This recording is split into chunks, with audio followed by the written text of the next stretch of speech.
You can use proof of work and a proof of work mindset to network and collaborate in the music business. What is the proof of work or the proof of value that you can provide to somebody to prove that you're valuable? What is the value that you bring to a situation, and why would somebody want to work with you? So the way that I think about proof of work and using proof of work in networking is proving to people that you can provide value. Networking is easy once you can prove to somebody that you can provide some type of value to the situation. Why would somebody want to work with you or network with you or lock in with you if they can't see any type of value that you can provide? And I think some of the difficulty as far as with me networking with people or just people networking in general is either when you can't provide any value to that situation or you can't prove that you can provide value to that situation. And you have to be really smart about the type of value that you can provide to a situation. So as a producer, the base level value that I can provide to a situation is obviously the beat. And assuming that I have high quality beats that are up to date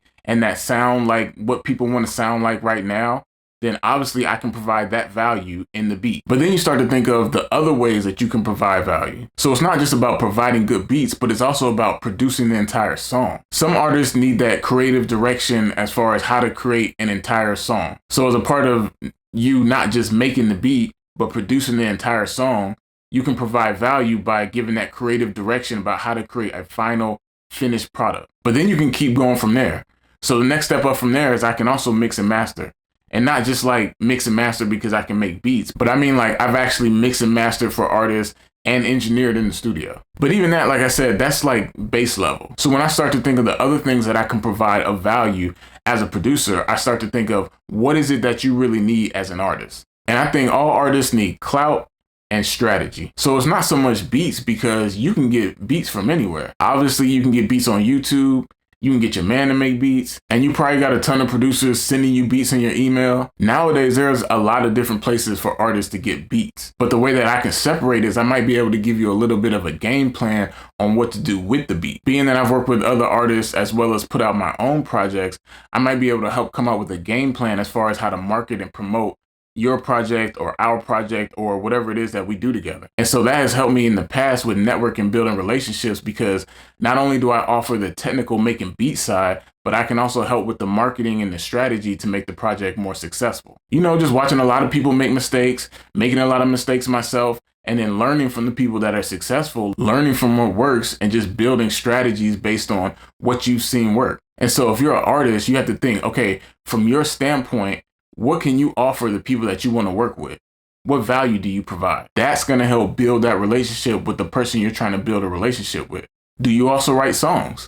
Obviously, that's one of the ways that a lot of artists get their foot in the door and get into a lot of rooms where they can work with a lot of people, because they may get known as a songwriter first before they get the chance to present themselves as an artist. So if I was an artist, I would look for ways to provide value that maybe aren't my main thing, but also don't interfere with my main thing. So for example, I wouldn't be trying to offer people free work and getting sidetracked by doing something else. Like I wouldn't become a graphic designer to try to give people free cover art and build up relationships and work with artists that way. But I would try to leverage some abilities or some things that I have at my disposal. Just like, again, Travis Scott used to write and produce for Kanye before he became his own artist. Future is not just a rapper, he's also a writer for other artists. So for example, if you already know a lot of people, if you already know a lot of DJs, or you already know a lot of club promoters, you may be able to leverage those relationships with other artists. So let's say we want to go do this feature. Oh, and by the way, I can get my man at the club to play it and to promote it for us. Networking is kind of a stupid term. I don't really like the term networking, because networking is like you meet somebody, exchange contact info, and that's really it. You guys are supposed to lock in or something like that, but that never really works. It's really better to think of it as relationship building, and relationship building involves exchanging something of value. It's about being useful to other people, not just about exchanging contact information, but trying to figure out where you can be useful and help other people so that there's a reason why somebody would want to help you. The best way for you to get something is to try to help other people. It's counterintuitive, but it really does work. So try to think of other people first.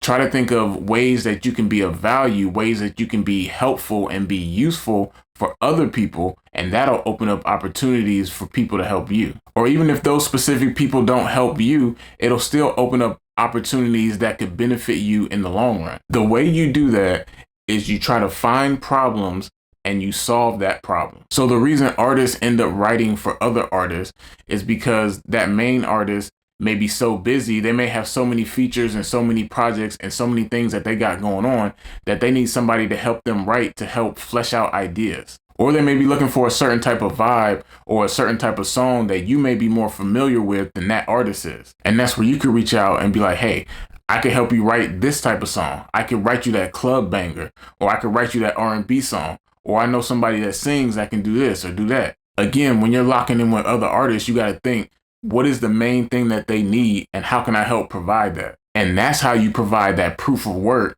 that proof of value, so that you can lock in and work with people. That's how you prove that you're useful in certain situations. You may have certain connections in certain cities. You may have certain connections with certain DJs. You may have certain connections with certain promoters. You may be able to reach out to certain platforms because you've already gone over there and done an interview with them.